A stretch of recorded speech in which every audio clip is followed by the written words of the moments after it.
यह है भारत के सबसे खौफनाक और रहस्यमयी सीरियल किलर की कहानी, जिसे दुनिया द स्टोन मैन के नाम से जानती है। एक ऐसा शिकारी जिसका कोई चेहरा नहीं था, कोई गवाह नहीं था, बस पीछे छूट जाता था एक भारी पत्थर का निशान। साल 1983, मुंबई की वो काली रातें, जब पूरा शहर सो जाता था। तब फुटपाथों पर मौत रेंगती थी। वहां सोने वाले मजदूर और बेघर लोग अगली सुबह का सूरज नहीं देख पा रहे थे।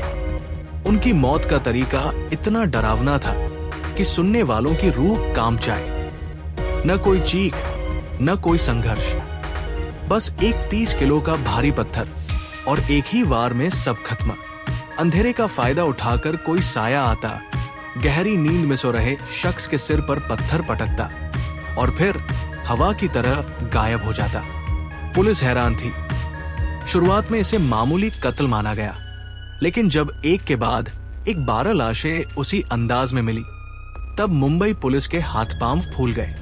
उन्हें समझ आ गया कि ये कोई आम अपराधी नहीं, बल्कि एक ऐसा साया है जो शहर के खून का प्यासा है। सबसे अजीब बात जानते हैं क्या थी? कातिल सिर्फ उन्हीं को निशाना बनाता था जो बिल्कुल अकेले सो रहे होते थे।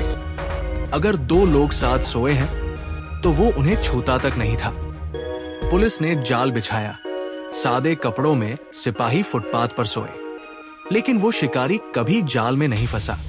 उसे पता था कि पुलिस कहाँ है। उसे पता था कि अंधेरे को अपना ढाल कैसे बनाना है। हैरानी की बात तो तब हुई जब 1987 के बाद मुंबई में ये कत्ल अचानक रुक गए। पुलिस को लगा कि शायद कातिल मर गया या पकड़ा गया, लेकिन ठीक 2 साल बाद 1989 में वही खौफ कोलकाता की सड़कों पर लौट आया। वही पत्थर, वही तरीका और वही खामोशी। कोलकाता में महज 6 महीने के अंदर 13 लोगों को उसी बेरमी से मारा गया। पूरे शहर में दहशत का माहौल था। लोग रात में घर से बाहर निकलने में डरने लगे। हजारों लोगों से पूछताछ हुई, सैकड़ों शक के घेरे में आए, लेकिन स्टोनमैन की कोई तस्वीर, कोई फिंगरप्रिंट या कोई सुराग कभी नहीं मिला। कुछ ने कहा ये किसी तांत्रिक की बलि है, कुछ ने कहा ये कोई पागल है, लेकिन सच क्या था, ये आज भी एक राज है। कोलकाता के बाद ये सिलसिला फिर से अचानक थम गया, जैसे वह कातिल जमीन में समा गया हो। आज 40 साल बीत चुके हैं।